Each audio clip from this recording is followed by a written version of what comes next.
கிறிஸ்துவுக்குள் பிரியமுள்ள சகோதர சகோதரிகளே,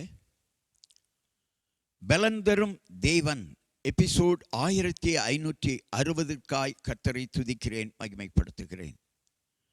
இந்த நாளிலும் ஏசாயா தீர்க்கதரிசனுடைய புஸ்தகம் 5ஆம் அதிகாரம் 27வது வசனம் சொல்லுகிறது, அவர்களில் விடாய்த்தவனும் இடறுகிறவனும் இல்லை, தூங்குகிறவனும் உறங்குகிறவனும் இல்லை. அவர்களில் ஒருவனுடைய இடுப்பின் கச்சை அவிழ்வதும் பாதரட்சைகளின் வார் அருந்து போவதும் இல்லை. இங்கே அவர்களில் என்று குறிக்கப்பட்டிருப்பது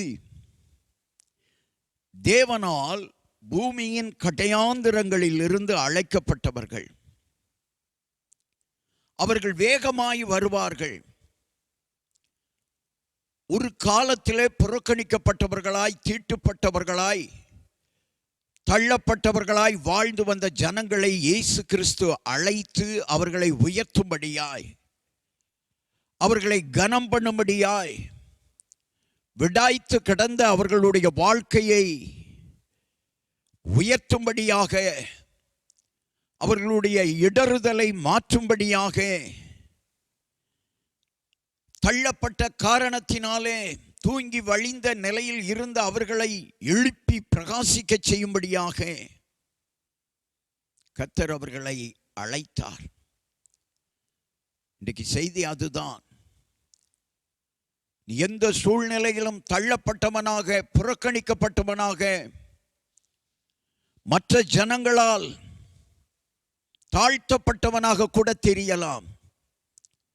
சகோதரனே, சகோதரியே, உன் மீதுதான் தேவன் அன்பு வைத்திருக்கிறார். உன்னை அழைக்கிறார், உன்னை உயர்த்துவதற்காக அழைக்கிறார். உன்னுடைய விடாய்த்தல் மாறப்போகிறது, உன்னுடைய இடறுதல் மாறப்போகிறது.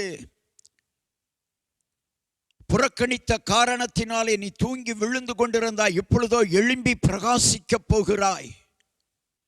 கர்த்தர் நம்மை பிரகாசிப்பிக்கிற தேவனாய் இருக்கிறார் என்று சொல்லி 118ஆம் சங்கீதம் 27வது வசனம் சொல்லுகிறது.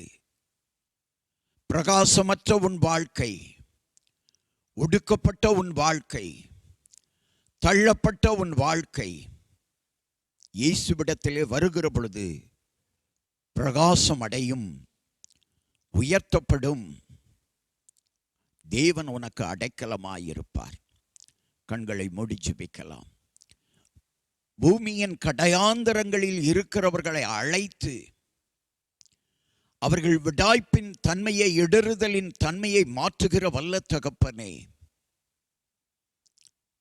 அவர்களை ஆசீர்வதிக்க அழைத்திருக்கிறீர்.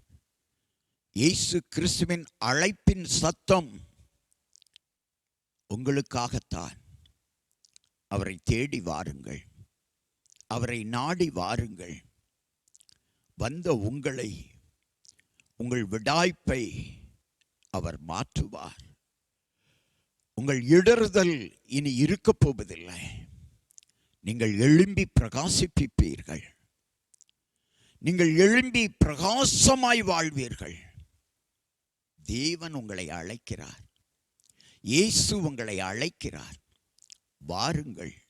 சமாதானமான வாழ்வு, அமைதியான வாழ்வை இயேசு உங்களுக்கு தருவார். உங்கள் துக்கம் சந்தோஷமாய் மாறும். இயேசு கிறிஸ்துவின் நாமத்தில் ஜெபிக்கிறோம் பிதாவே, ஆமென்.